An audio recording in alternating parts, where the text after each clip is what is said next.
Hello everyone, I am Third Mario Brother and welcome back to Let's Play Kirby 64. In the last episode we watched the beginning cutscenes and we completed the first two levels in the game, and in this episode we're going to be completing the second two levels of the game and hopefully finishing up the world Pop Star. And by second two levels of the game, I mean second two levels of the game, I guess. They're not linear, like in order though, there's a boss between them. Spoilers, oh my god, a boss in a Kirby game? Who would have thought of that? Anyway, these missile guys here, you can swallow them up and they give you Bomb as well.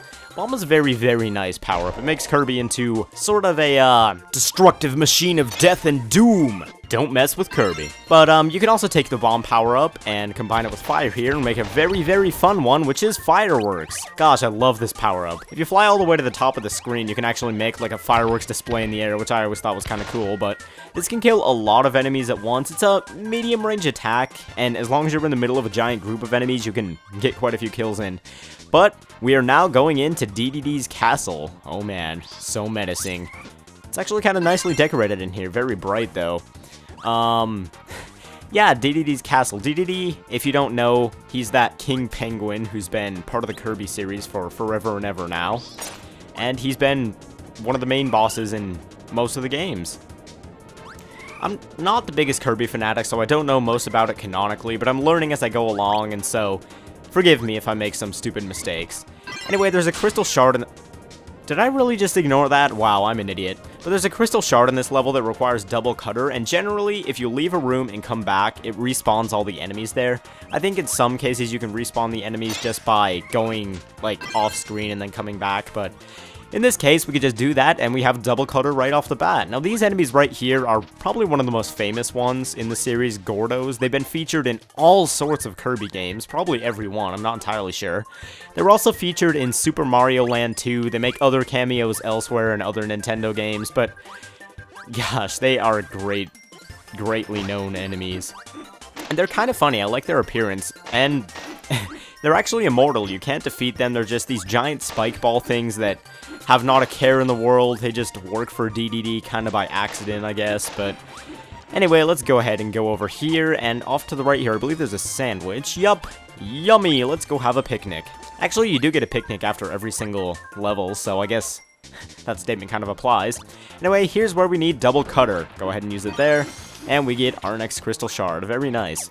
I like how Ribbon is just kind of like Navi to Kirby. She just kind of flies out of his body. She never really is annoying to him, though. I should rather say a fairy from The Legend of Zelda. But, this crystal shard right here, and that... Whoa. Look at that saw-off in the background. It's just sitting there. I guess it's because we're not close enough. We'll find out when we get later if it's a glitch, like, total, or if it's just because we're not close enough. Anyway, that shard, getting that crystal shard right there reminds me of one of the stars in Hazy Maze Cave, excuse me, in Super Mario 64 now that I look at it. I forget which one it's called, but you have to, like, wall jump up and get on a platform, and they're not even, like, all that similar. Basically, the only similarity they have is that they're both on a platform next to a wall, and apparently that's close enough in my mind to compare them like that, but anyway, I kind of forgot that I don't need double cutter anymore, and there's another frozen sprite in the background. Wow, never noticed that before about this game. I don't know if it's just the Virtual Console port like I'm using right now, or if it's on the N64 version as well, but it doesn't really make a difference either way. It's not that big of a deal. Anyway, if you climb on these other chains besides this one, I believe spark enemies will come down. I'm not sure if they give you spark, I don't think they do, but they will come down and they will attack you, so go up the right one.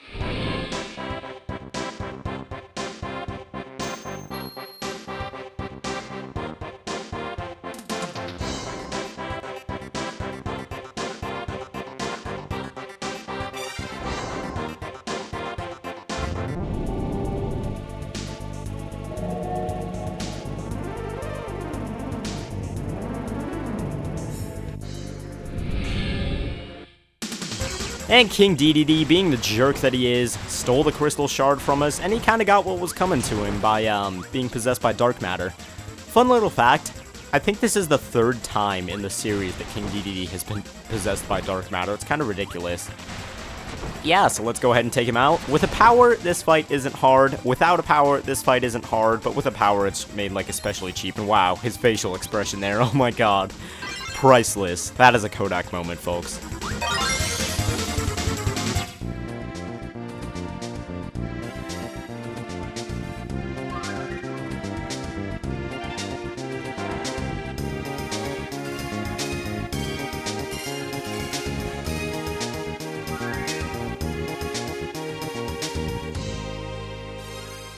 And there we go, done with that level, and... DDD, what are you oh my god, he's eating like all of the food that we brought to the picnic. What's up with that? Everybody else is eating very sparingly. Adeline has a little sandwich. Waddle Dee has a rice ball that it looks like he's doing inappropriate things to. But DDD's sitting there freaking eating every drumstick we have. Jeez, DDD, you're so fat. I wonder why. Let's go ahead and grab a 1-up and get away from this greedy man. We saved his life. He was still acting like a jerk to us. He tried to steal that crystal shard from us for no reason. And he still eats all our food. What's up with that, man? Anyway, we're moving on to Wispy Woods. And, this is Wispy Woods for the first time in 3D. I'll be honest, this boss fight is a little bit weird because Wispy has these, like, children here. And you're kind of running around in a circle the whole time and you can't go in any other directions. It is a bit weird, I'll admit. But... you know, it's still fun nonetheless. He'll be spitting apples at you and you have to defeat his children to do any actual damage, and then he will do this. At which point, if you have this fire power-up, I like to hit one spike that are, I guess, actually his roots with the tail end of it, and then one spike with the main end of it. He'll also be shooting apples at you, and if you don't have a power-up, you suck up those apples and spit them at him, and that's how you do damage to him. I'm not going to demonstrate that because it's kind of overly simple and you don't really need a walkthrough for that, in my opinion. In my honest opinion.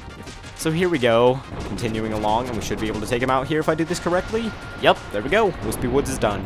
He's never been famous for being the most difficult boss in video gaming, so there we go. Pretty easy fight to end a pretty easy world.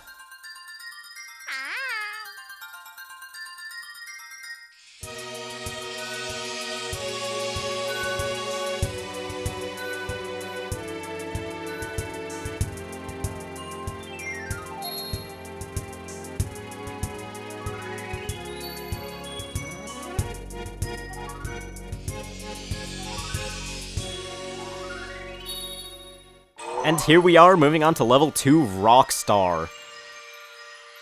You'll notice that all the levels in this game, I guess, are puns on something. Level 1, Popstar, get it? Pop singer, Popstar. Level 2, Rockstar. Yeah, more or less, all of them are puns. I think there's one, maybe 2 exceptions. But anyway, moving on to the first level of Rockstar, which is... in the desert. And before we go any further, might I mention, this music is incredible. It's not something that I would, like, put on my iPod. It's not, like, catchy incredible. This is single needle, by the way. You kind of poke everything like that. It's kind of weird. But, it's not super incredible so that I'd put it on my iPod. I guess it's not catchy, but it's still a really good song. It's really exciting, and it's really fitting for this area as well. Anyway, here's Double Needle, which is a very, very weird power-up. Kirby has all this crap coming out of him. What, he's got a nail, a compass, a pencil... a syringe, a bee stinger, a fork, and a cactus, and one of those twirly corkscrew thingies, and I have no idea what it's called, so I'll probably sound like an idiot right now, but nothing new there. No new experiences. You learn something new every day, but that is not one of those things. Anyway, let's go ahead and get Rock here to get a very interesting... actually, no, I'm going to wait for Cutter. I believe somewhere in this level we have to have Rock and Spark in order to get one of the... crystal shards, but that's later on, so we don't have to worry about it too much right now. Although I don't know if there are any rock enemies later in this level. I don't know, I don't memorize the enemy layout, which I probably should, which is because it's kind of imperative that you do to get all the crystal shards like 100% and do it very well. But oh well, I'm way too lazy to do that. So going along here, we just defeated those, I don't know, Diglett-like enemies. They're tan and they have really weird faces, and they're just...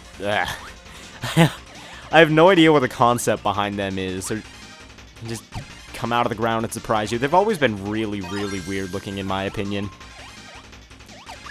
And there are a lot of weird enemies in this game, I'm not gonna lie. And look, some stone enemies. Whoa, further disproving my point that I said earlier. Anyway, let's go up into here, and it's rain and sand. Hallelujah, it's rain and sand. So here we go, we get to fight one of these giant cactus guys. If you have stone, it's pretty easy because you can just keep turning invincible and hit him over and over. You can get needle here as well, so if you don't have a power-up, you can either spit those guys at him or get a needle power-up and do it that way.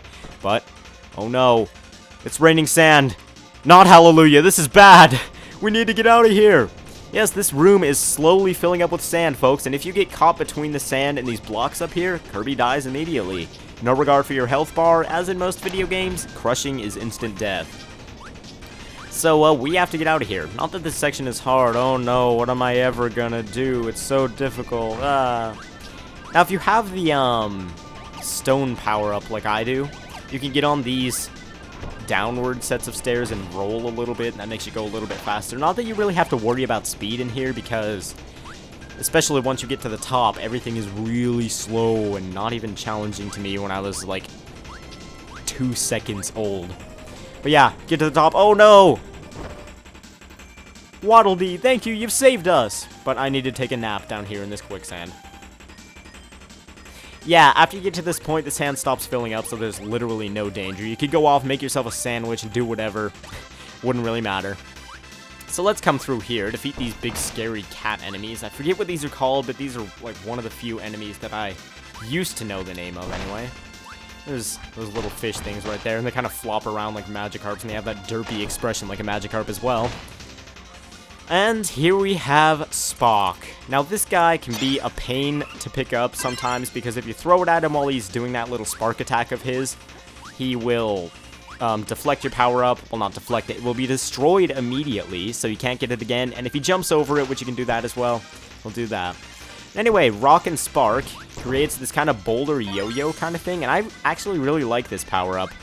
The motion of the boulder is really fluid, and you can kind of play a little bit of a mini-game with yourself, which is a thing that I always like to do in games like this, where you try for as long as you can to jump over the boulder. I know it's kind of a lame thing, but you can actually keep the attack going by doing that, and you can kill lots and lots of things with it.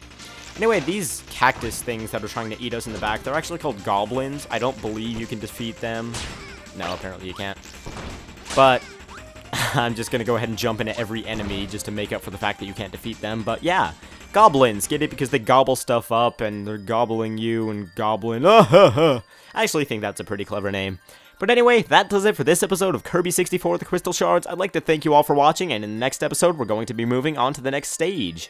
And maybe finishing up Rockstar. As of now, we're probably about 25-ish% done with the game. It's a very, very short game, despite being for the Nintendo 64. But anyway, thank you all for watching. Let's try to not make Kirby cry this time, which he does if you don't get anything on these. We got a 1-up, and I will see you guys next time.